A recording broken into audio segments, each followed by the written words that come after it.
Hello everyone, welcome to Dronacharya IAS, and today we are going to discuss some of the very important current affairs of the Hindu newspaper. These current affairs are very beneficial for your preparation of UPSC and other state services and for various other exams. Right? So let us start with the discussion. The very first article here deals with the tariff barriers. बहुत दिनों से लगातार यही main headline हमें देखने को मिल रही है, सभी न्यूज़पेपर्स इसी से कवर्ड हैं. तो the Hindu newspaper has covered this news very elaborately and it has been continuously covering it. मैंने पहले भी आपको ये पिछली वीडियोस में बताया है कि अब लगातार काफ़ी दिन तक जो ये फैसला लिया गया था 2 अप्रैल को, अब बहुत दिन तक यही न्यूज़ हमें चलती हुई दिखेगी एंड यही हो रहा है. नाउ अब जो टैरिफ्स हैं उसमें यूएसए की तरफ से जो टैरिफ्स बढ़ाए गए थे, मैं बहुत ही ब्रीफ में आपको एक्सप्लेन करूंगी बिकॉज प्रीवियस वीडियोस में हमने इसके ऊपर एक बहुत एलाबोरेट डिस्कशन किया हुआ है. अगर आपने वो वीडियोस नहीं देखी हैं तो पहले वो बेसिक आप वहां से क्लियर करके आइए, then you can watch this video जिसमें आपको यहाँ पर टैरिफ के बारे में बताया गया है. राइट, तो यहाँ पे Trump pauses global tariff hits China harder. सबसे पहले हम जो बेसिक चीज है हल्का सा डिस्कस करेंगे कि ट्रंप की तरफ से, that is USA administration, USA government की तरफ से जो टैरिफ्स थे ऑन वेरियस कंट्रीज वो बढ़ा दिए गए थे, क्योंकि यूएसए को ये लगता है एंड लगता है कि क्या ये सच बात है कि यूएसए का जो ट्रेड बैलेंस है वो डेफिसिट में है यूएसए की साइड. राइट, एंड जो दूसरी कंट्रीज हैं they are ripping off the USA जो इकोनॉमी है उससे वो फायदा उठा रहे हैं, लेकिन जो यूएसए की इकोनॉमी को फायदा होना चाहिए वो यहाँ पर उनको नहीं देखने को मिलता है, बिकॉज उनकी तरफ से जो टैरिफ्स हैं वो बहुत ही मिनिमल टैरिफ लगाए जाते हैं. लेकिन जो दूसरी कंट्रीज हैं वो यूएसए के इंपोर्ट्स को, यूएसए की तरफ से जो वहां से यूएसए के जो एक्सपोर्ट्स आते हैं उनकी कंट्री में, उनके ऊपर बहुत हाई टैरिफ लगाती है. अगर हम एग्जांपल ले इंडिया का ही तो 52% का टैरिफ लगाती है India on the USA imports. Right, तो इसकी वजह से क्या है, जो उनके एक्सपोर्ट्स यहाँ पर मार्केट है, यूएसए के प्रोडक्ट्स की जो मार्केट है वो बहुत कॉस्टली होती है, जिसकी वजह से जो एक मार्केट बेस है, एक इकोनॉमी में कंज्यूमर बेस है, वो यूएसए के प्रोडक्ट्स नहीं बना पाते हैं.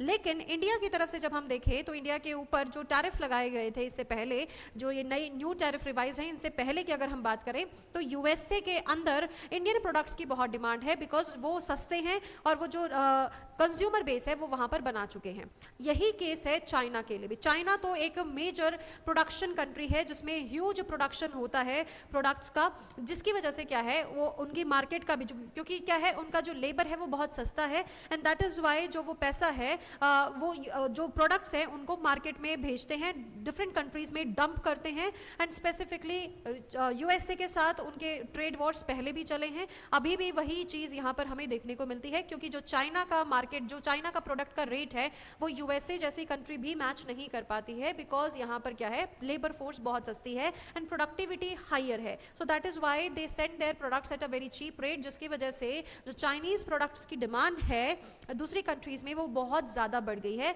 एंड जो डोमेस्टिक मार्केट है, डोमेस्टिक जो कंपनीज हैं उनके प्रोडक्ट्स की डिमांड फॉल कर रही है. एंड अगेन जो इंपोर्ट, जो अब यूएसए भी अपना सामान भेजेगा, लेकिन यूएसए का सामान चाइना में बहुत महंगा है, लेकिन चाइना का सामान यूएसए में बहुत सस्ता है. तो एक इम्बैलेंस देखने को मिलता है, या तो हो कि उनका टैरिफ भी सेम हो, इनका भी टैरिफ सेम हो, अब जिसका प्रोडक्ट सबसे ज्यादा अच्छा होगा उसकी मार्केट बन जाएगी. लेकिन यहाँ पर हमें चेंज और हम कहें तो वेरिएशन इन टैरिफ्स देखने को मिलता है.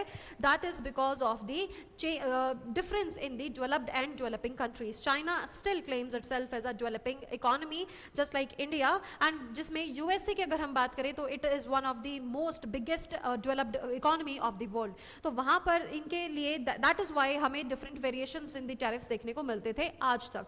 लेकिन अब क्या हुआ है, यहाँ पर जो यूएसए में ट्रंप की गवर्नमेंट है उन्होंने अब इसका प्रॉमिस किया था अपने मैनिफेस्टो में भी इसको बताया था कि now we will be increasing, we will be ending this trade deficit and we will be benefiting the जो यूएसए की डोमेस्टिक मार्केट है, हम उनको ज्यादा फायदा कराएंगे. तो यहाँ पर यही बात हुई थी.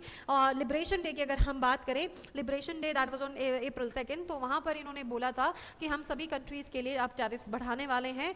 बेसिक एक टैरिफ रखा था 10% की. मान लो अगर आपका सामान 100 रुपए का है तो उसके ऊपर आप 10 रुपए बढ़ा के आपका सामान, वहां पर जो टैक्स है वो 10 रुपए और लगेगा और वो सामान सामान मिलेगा 110 रुपए का। तो यहाँ पर जो सब कंट्रीज हैं जिनके साथ यूएसए ट्रेड करता है, एक बेसिक 10% तो सबके ऊपर लगेगा ही लगेगा, लेकिन जिन कंट्रीज ने यूएसए के साथ जिनका ट्रेड बैलेंस, ट्रेड डेफिसिट बहुत ज्यादा है, उनके ऊपर इंक्रीज करके लगाया था। इंडिया भी इससे नहीं बचा था, इंडिया के ऊपर 26% लगाया था। And I'm again saying लगाया था. What is the reason of this था word? Why I'm using it in past tense? Because the latest news is कि जो यूएसए की तरफ से ट्रंप ने पॉज ले लिया है, एक पॉज एज इन 90 डेज का, 90 डेज के लिए जो टैरिफ्स इंक्रीज किए गए थे उनको रोक दिया है। बहुत बड़ी खुशखबरी है ये तो, राइट? लेकिन इससे पहले 2 दिन पहले भी हमने एक न्यूज़ में डिस्कस किया था कि ट्रंप ने बोला है कि जो जो कंट्री हमारी तरफ रिटालिएट करेंगे, जो जो यूएसए की तरफ रिटालिएशन में और ऑलरेडी उनके ज़्यादा टैरिफ्स हैं और ज़्यादा टैरिफ बढ़ाएंगे, तो हम उनको स्पेयर नहीं करेंगे। एंड खासकर ये धमकी दी गई थी चाइना को कि अगर चाइना ने अपना रिटालिएशन वापस नहीं लिया तो उनके ऊपर हम और ज़्यादा टैरिफ्स बढ़ाएंगे। एंड कल की न्यूज़ में हमने देखा था कि चाइना की तरफ से स्टेटमेंट आई थी कि हम इस बुलिंग से नहीं डरते हैं and we will fight till the end of the war, हम ट्रेड वॉर के आखिर तक लड़ेंगे। एंड यही हुआ, क्योंकि अब जो यूएसए है उसने लास्ट डे दिया था कि 8 अप्रैल है, 8 अप्रैल तक जो आप कर सकते हो अपना रिटालिएशन वापस ले सकते हो तो ठीक है, नहीं तो 9 अप्रैल को हम देंगे, राइट, आपका टैरिफ बढ़ा देंगे, राइट। यहाँ पर हमें देखने को मिला है कि ट्रंप ने बाकी सभी दुनिया के लिए जो पोज है वो ले लिया है 90 डेज, 3 मंथ्स का यहाँ पर एक रिलीफ दिया है सभी कंट्रीज को। लेकिन चाइना को कोई रिलीफ नहीं मिला है, बिकॉज चाइना को एक स्ट्रेट फॉरवर्ड वार्निंग दी थी यूएसए एडमिनिस्ट्रेशन ने, यूएसए गवर्नमेंट ने, कि अपना रिटालिएशन आप कम कर दीजिए, उसके बाद देखते हैं क्या होता है। लेकिन यहाँ पर चाइना ने रिटालिएशन वापस नहीं लिया है एंड उसकी वजह से हमें देखने को मिला है कि जो यूएसए ने चाइना के ऊपर टैरिफ है वो कितना लगा दिया है, 125%। Here in the inbox you can see कि चाइना ने रिटालिएशन में 84% जो रेट है वो लगा दिया था, टैरिफ रेट है यूएसए के जो प्रोडक्ट्स हैं चाइना में जाते हैं उनके ऊपर 84% टैरिफ लगा दिया था कि अगर मान लो कोई 100 रुपए की चीज़ है तो 184 की मिलेगी वहाँ के कस्टमर्स को। इसीलिए यूएसए ने अब क्या किया है कि हमने और इंक्रीज कर दिया है, यहाँ पर 125% लगा दिया है कि अगर कोई चीज़ 1 रुपए की है तो वो 125 रुपए की मिलेगी अब अमेरिका में, अगर वो चाइनीज प्रोडक्ट है तो, राइट। तो ये रिटालिएशन यूएसए और चाइना के बीच में तो ये चलेगा ही, ये ट्रेड वॉर अब शुरू हो गया है एंड इसका इम्पैक्ट वर्ल्ड की मार्केट पे भी देखने को मिला है। ऑल्दो 1-2 दिन से जो मार्केट है वो दोबारा से पिकअप कर रही है, लेकिन a huge loss has been seen by entire world in the market, right. Then यहाँ पर यूएसए की तरफ से बोला जा रहा है कि जो नए टैरिफ्स हैं उनको हम पोज कर रहे हैं 90 डेज तक, लेकिन जो बेसिक टैरिफ लगाया है 10% का, 10% का, वो तो अब लगेगा ही लगेगा, वहां तक रहेगा। मतलब क्या है, इंडिया के लिए 10% टैरिफ है ही है, लेकिन जो 26% की बात है वो अब हम आगे देखेंगे। अब इसका रीजन यहाँ पर ट्रंप ने क्या दिया है, इन्होंने कहा है कि बहुत सारे countries, I mean this is so egoist kind of statement कि बहुत सारी कंट्रीज आई हैं, उन्होंने बोला है कि हमसे बात कीजिए प्लीज, राइट, कि हम बायलैटरल टॉक्स यहाँ पर होल्ड करना चाहते हैं, तो इसलिए फिर मैं बात करके देखूंगा और मैं उनसे थोड़ा सा यहाँ पर देखूंगा कि किसके साथ कौन से बायलैटरल यहाँ पे टॉक्स हम कर सकते हैं। If you guys remember yesterday we talked about the finance minister statement, उन्होंने बोला था कि अब जो वर्ल्ड है वो मल्टीलेटरलिज्म से बायलैटरल टॉक्स की तरफ जा रहा है and bilateral relations are the new way forward. अब मल्टीपोलर वर्ल्ड नहीं होगा, अब यहाँ पर जितने अच्छे बायलैटरल रिलेशंस आप बना सकते हैं उतना ही फायदा होगा हर एक कंट्री को एंड उतना ही वे फॉरवर्ड रहेगा, राइट। तो यही चीज आज ट्रंप ने इस बात को प्रूव कर दिया है कि जो बायलैटरल जिस तरीके से जो भी कंट्री अपनी जो स्ट्रैटेजी लेके आएगी, जो भी कंट्री अपने ऑफर्स लेके आएगी, उस हिसाब से अब उन कंट्रीज के हम जो टैरिफ्स हैं वो इंक्रीज करेंगे। लेकिन यहाँ पर जो 10% मैंने ऑलरेडी बढ़ाया है वो तो रहेगा ही रहेगा। I am giving a pause, Mister Trump had hours earlier rammed up the Chinese goods to giant 104% and now 125% यहाँ पर हमें फाइनल देखने को मिल रहा है। यहाँ पर साथ में ट्रंप की तरफ से ये भी बोला गया है, ईयू ने भी, यूरोपियन यूनियन ने भी एक बार कोशिश करी थी कि रिटालिएट करेंगे, लेकिन उनकी तरफ से रिटालिएशन नहीं आया, तो उनका भी अभी जो टैरिफ है पहले 20% था, अब उसको भी 90 डेज का पोज मिल गया है। तो जो विल वर्क आउट वेल, यहाँ पर उन्होंने बोला है कि सबको ही बोला है कि be cool, everything is going to work out well, कि सब कुछ सही ही हो जाएगा। बस वो उन्होंने, उनकी तरफ से ये भी स्टेटमेंट आई है कि बस हम दुनिया को ये बताना चाह रहे हैं and specially China that it will not be easy to rip off USA now, कि जो यूएसए की मार्केट है वहां से अब आप सस्टेन कर पाना वो आपके लिए डिफिकल्ट रहेगा, एंड वो इस तरीके से आप सस्टेन बहुत लंबे समय तक नहीं कर पाओगे। एंड यहाँ पर टेलर्ड डील्स है, अगर आप समझते हैं टेलर्ड वर्ड मतलब क्या होता है, कस्टम फिट, कि जिस तरीके का फिगर है किसी इंसान का उसी तरीके से उसके कपड़े सिले जाते हैं टेलर से। एक होता है कि एक नॉर्मल जो फिट है, जनरल फिट है, एक होता है टेलर्ड फिट, कि बिल्कुल आपके लिए ही कोई चीज बनाई गई है। यहाँ पर बोल रहे हैं कि हम टेलर्ड डील्स को यहाँ पर देखेंगे कि कंट्री स्पेसिफिक कैसा हमारा रिलेशन है, कितना डेफिसिट है, कितना नहीं है, उस हिसाब से हम उनके साथ डील करेंगे। And we should not forget here कि फरवरी में ही हम हमारी तरफ से, इंडिया की तरफ से उनके साथ एक बायलैटरल ट्रेड एग्रीमेंट के लिए टॉक्स हुई थी, एंड वो बहुत ही पॉजिटिव नोट पर एंड हुई हैं, and we are looking forward for such kind of deal in near future, right. This was all about this entire article. Let us move on to the next. This is also related to economy, क्योंकि USA की वजह से सारे जगह पे economic changes आ रहे हैं, and you must be seeing कि इकोनॉमी में ही सबसे ज्यादा आर्टिकल्स यहाँ पर देखने को मिल रहे हैं, राइट। तो let's talk about this article first. This is related to RBI cuts repo rate by 0.25%, trims GDP growth forecast. So what are we seeing here? अभी जो अनसर्टेनिटी मार्केट में चल रही है उसकी वजह से लोग इन्वेस्टमेंट में कम पैसा डालेंगे। अगर आपको ये पता हो कि अनसर्टेन है कल का दिन, या अनसर्टेन है अगले कुछ महीने, कि पता नहीं है कितना खर्चा होगा, या पता नहीं है कितना पैसा, कितने इनकम हम करेंगे, तो इसीलिए जो सेविंग टेंडेंसी है पॉपुलेशन की वो बढ़ जाती है, राइट। सेविंग टेंडेंसी बढ़ जाती है तो लोग पैसा अपने पास रखते हैं, लोग पैसा इन्वेस्ट नहीं करते या मार्केट में नहीं भेजते या कंजम्पशन अपना डिक्रीज करते हैं, ठीक है। और इसकी वजह से जो इकोनॉमी है उसमें हमें डिक्लाइन देखने को मिलता है, वो ग्रोथ नहीं देखने को मिलती, एंड उसी वजह से हमें जीडीपी में भी डाउनफॉल देखने को मिलता है, राइट। तो ये एक प्रोसीजर है, नॉर्मल प्रोसीजर है इकोनॉमिक मार्केट्स का, राइट। तो यहां पर ये बोल रहे हैं कि आरबीआई ने अपना रेपो रेट कट कर दिया है, तो इसीलिए इसी फियर को कम करने के लिए आरबीआई ने रेपो रेट कम कर दिया है। रेपो रेट क्या है? रीपरचेज एग्रीमेंट, मतलब सिंपल टर्म्स में अगर हम समझें कि बैंक है, बैंक से हम लोन लेते हैं वेरियस पर्पसेस के लिए, इसी प्रकार बैंक भी लोन लेता है आरबीआई से for various purposes for fulfilling its own business. RBI भी लोन देता है बैंक्स को, तो जिस इंटरेस्ट पे लोन आरबीआई देता है बैंक्स को, उस इंटरेस्ट रेट को हम बोलते हैं रेपो रेट। सिंपल टर्म्स में मैं दोबारा रिपीट कर देती हूं कि जिस रेट पर आरबीआई बैंक्स को लोन देता है, जिस इंटरेस्ट रेट पर आरबीआई बैंक्स को लोन देता है, उस इंटरेस्ट रेट को हम कहते हैं रेपो रेट, ठीक है। मान लो अगर आप खुद से लोन ले रहे हैं 100%, आपने 100 रुपए लिया एंड उसके ऊपर मान लो 25% लोन लग 24% आपसे बैंक जो, चलो 12% जो है बैंक आपसे क्या ले रहा है, पैसा ले रहा है, इंटरेस्ट रेट ले रहा है, तो आपको रिटर्न कितने करने पड़ेंगे? 112 रुपए करने पड़ेंगे। सिमिलरली ऐसा ही रेट हमें देखने को मिलता है बैंक्स के लिए फ्रॉम दी आरबीआई की। जब बैंक्स पैसा लेते हैं आरबीआई से, तो आरबीआई मान लो 11% उनसे चार्ज करता है, तो अगर उन्होंने 100 रुपए आरबीआई से लिया है तो उनको रिटर्न करना पड़ेगा 111 रुपए। सिंपल टर्म्स में हम ऐसे समझ सकते हैं, ठीक है। So this is repo rate.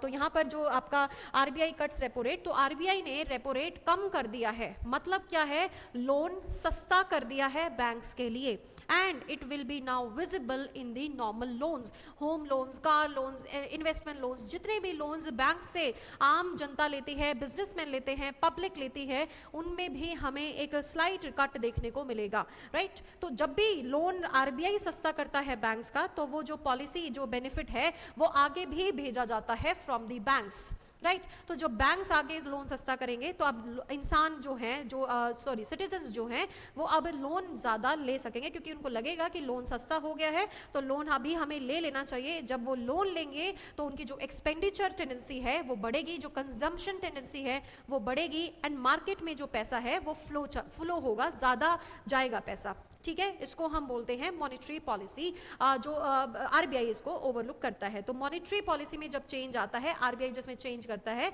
तो उसमें जो रेट कट्स हैं वही हमें देखने को मिलते हैं। अब ये रेट कट से होगा क्या? लोन सस्ता हुआ, लोगों के पास पैसा ज़्यादा आया, पैसा या तो इन्वेस्ट करेंगे या फिर उसमें जो एक्सपेंडिचर है, उसमें कंजम्पशन है, उसको बढ़ाएंगे। जब वो कंजम्पशन बढ़ेगा तो इससे मार्केट में इनफ्लो ज़्यादा होगा। इसका एक रिपरकशन हमें डेफिनेटली देखने को मिल सकता है कि जब भी मार्केट में पैसा ज़्यादा फ्लो फ्लो करता है, पैसा ज़्यादा जाता है, तो उससे इन्फ्लेशन डेफिनेटली बढ़ती है। जब इन्फ्लेशन बढ़ती है तो यहाँ पर एक जो रोल है गवर्नमेंट का वो भी आ जाता है कि गवर्नमेंट और आरबीआई दोनों कोशिश करते हैं कि हमारी जो जीडीपी ग्रोथ है, बिकॉज एक्सपेंडिचर बढ़ेगा, इन्वेस्टमेंट बढ़ेगी तो हमारी जीडीपी ग्रोथ होगी, लेकिन जीडीपी ग्रोथ के साथ साथ इन्फ्लेशन भी देखने को मिलता है, और इन्फ्लेशन और जीडीपी को दोनों को ही कैसे कंट्रोल में रखना है, जीडीपी को कैसे ग्रो करना है और इन्फ्लेशन को कैसे कम रखना है, ये दोनों का ही काम होता है। इनमें fiscal policy and monetary policy जो आप कवर करते हैं जीएस पेपर 3 में, उसमें ये आपको हेल्प करने वाला है।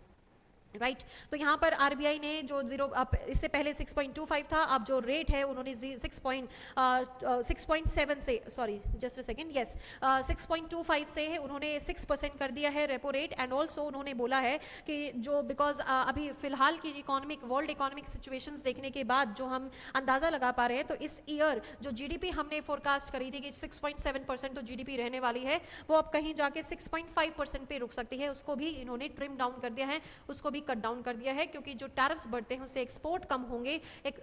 अब जो टैरिफ बढ़ाए हैं वो यूएसए में जो कंज्यूमर बेस है वो इंडियन प्रोडक्ट्स के लिए वो कम होगा, तो अब यहाँ से एक्सपोर्ट्स कम जाएंगे, एक्सपोर्ट्स की डिमांड कम रहेगी वहाँ पर, तो एक्सपोर्ट्स कम होंगे तो बिजनेस स्लो डाउन होंगे तो चांसेस हैं कि जो इकोनॉमिक एक्सपेंडिचर है, इन्वेस्टमेंट है, वो भी कम होंगे। And there is also a chance कि जॉब लॉस होगा, तो ऑब्वियसली जो सेविंग टेंडेंसी है वो बढ़ेगी, एंड ऑल्सो जो एक्सपेंडिचर है, जो कंजम्पशन है, वो भी डिक्रीज करेगा। सो इसके बहुत सारे रेपरकशंस हैं जो भी ये टैरिफ इंक्रीज हुए हैं वर्ल्ड वाइड, तो वो देखना है आगे आने वाले समय में कि इंडिया उसको कैसे बायलेटरली हैंडल करता है यूएसए के साथ। And we are very positively looking towards this tariff rate hike, and we are hoping कि यूएसए के साथ जो बायलेटरल ट्रेड एग्रीमेंट है वो हमारा साइन हो, जिसकी वजह से जो एक्सपोर्ट्स हैं उनको बेनिफिट हमें देखने को मिलेगा।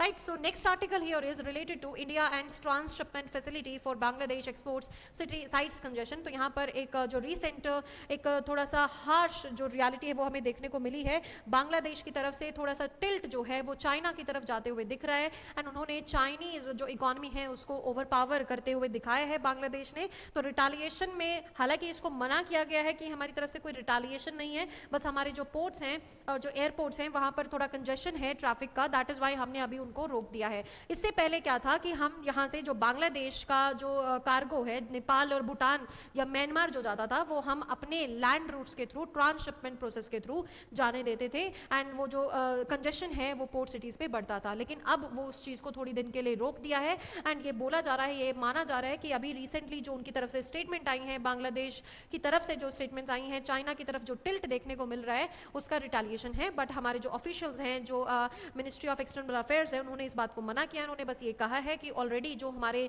ट्रैफिक है पोर्ट्स पर एंड एयरपोर्ट्स पे वो ऑलरेडी बहुत ओवरबर्डन है एंड कंजेशन है वहाँ पर, तो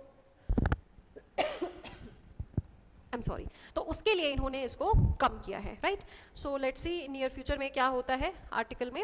okay let's move on to the next article now.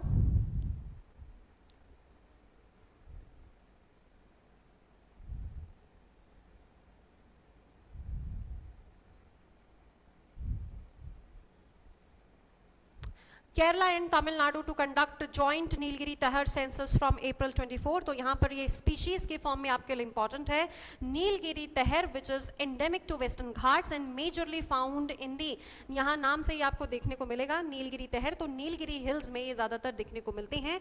They are found in the mountain tropical forest में ज़्यादातर देखने को मिलते हैं। एंड अगर हम साउथ इंडिया के माउंटेन ट्रॉपिकल ग्रासलैंड्स की बात करें, माउंटेन ट्रॉपिकल ग्रासलैंड्स की जब हम बात करते हैं तो उसमें नाम आता है शोला फॉरेस्ट का। डायरेक्टली पूछा जा सकता है व्हाट इज शोला फॉरेस्ट, तो these are mountain tropical grasslands of southern India.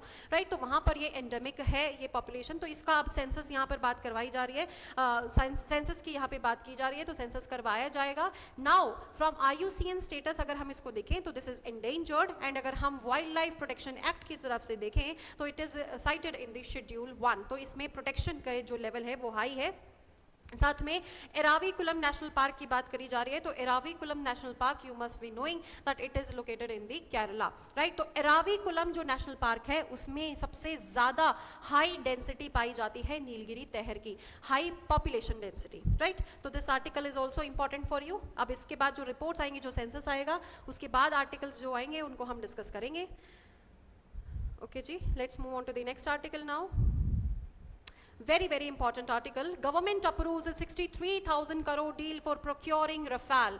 Very, very, very, very important. Rafale M jets. अभी रिसेंटली ये जो डील थी इसको गवर्नमेंट ने अप्रूव कर दिया है. See the amount 63,000 crore. This is not important, आपसे कोई नहीं पूछेगा कितनी करोड़ की डील साइन हुई है, but just see the importance of this deal. Yesterday also we discussed about the importance of the aircraft carriers in the sea, जिसकी वजह से आप अपना एक वजूद साबित कर सकते हैं, जिससे आप जो मैरीटाइम वॉच एक्टिविटीज़ हैं, दूसरे जो एनिमी नेशंस हैं उनके ऊपर एक वॉच बना के रख सकते हैं एयरक्राफ्ट कैरियर्स की हेल्प से. Now what have we done is we are importing the Rafale M jets. जो रफेल है जो एम जेट्स हैं, this is the variation, this is the naval variation of Rafale jets, right. तो हम इसको navy में induct करने वाले हैं. How many jets are being imported? 26 jets will be imported, जिसमें से 22 होंगे सिंगल सीटर एंड 4 जो जेट्स होंगे they will be double seater. And इनमें क्या खास बात, अब ये और ज़्यादा अपग्रेडेशन के साथ आ रहे हैं. इनके जो विंग्स हैं वो भी फोल्ड हो सकते हैं and they are very very art of class. जो बिल्कुल यहाँ पर अगर हम यहाँ पर देखें तो बिल्कुल स्टेट ऑफ आर्ट टेक्नोलॉजी यहाँ पर हमें देखने को मिलती है इन दी रफेल एम जेट्स.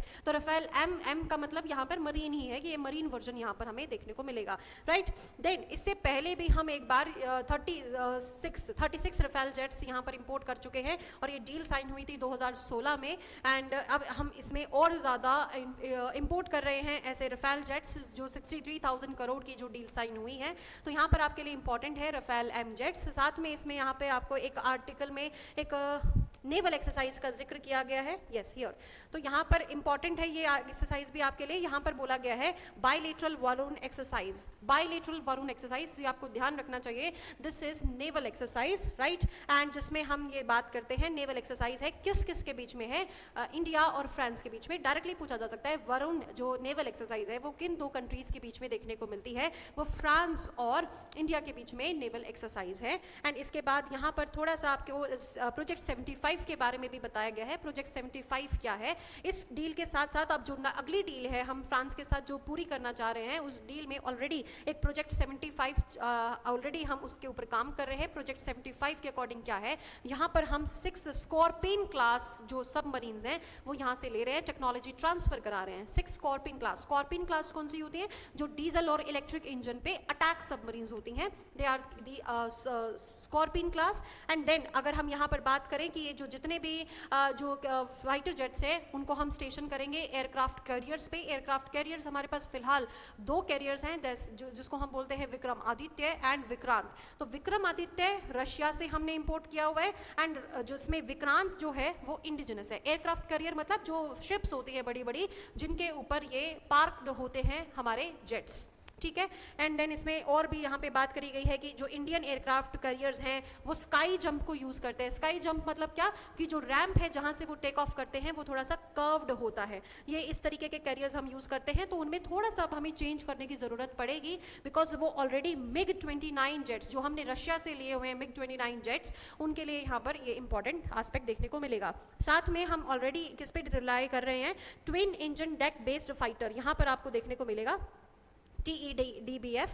इससे बस आपको यही समझना है कि यहाँ पर जो हम जेट्स बनाने की कोशिश कर रहे हैं, इंडिजिनस जो ये डेवलपमेंट हम कर रहे हैं, वी आर एक्सपेक्टिंग कि 2025 के एंड तक हमें कोई भी जो ये जेट है वो रोल इन हो जाए हमारी मार्केट में. तो यहाँ मार्केट एज इन हमारी जो आर्मी है उसमें रोल इन हो जाए एयरफोर्स में. तो ये जो twin engine deck based fighter है ये भी यहाँ पर हम इनके इंतजार में कि जैसे अगर ये सक्सेसफुल होता है तो we can replace the old MiG-29 jets, right. So that is the upgradation of the naval forces, that is the upgradation of the air forces which is going to enhance the security because अभी recently भी ये बात हुई है कि जो अगर आपको अपनी पावर दिखानी है, अगर आपको पावरफुल रहना है तो वो आपको अपनी सी में भी प्रेजेंस बढ़ानी पड़ेगी. एंड ये कहा जा रहा है कि जो चाइनीज़ एक्टिविटीज़ है इंडियन ओशन रीजन में वो बहुत बढ़ रही हैं. उनके ऊपर एक वॉच रखने के लिए भी हम ये डील साइन कर रहे हैं. We need to increase our frigate that specially in the case of jet fighters, right. So that's all in today's discussion. Thank you and have a nice day. Also like the video, share the video, subscribe the channel. Thank you and have a nice day.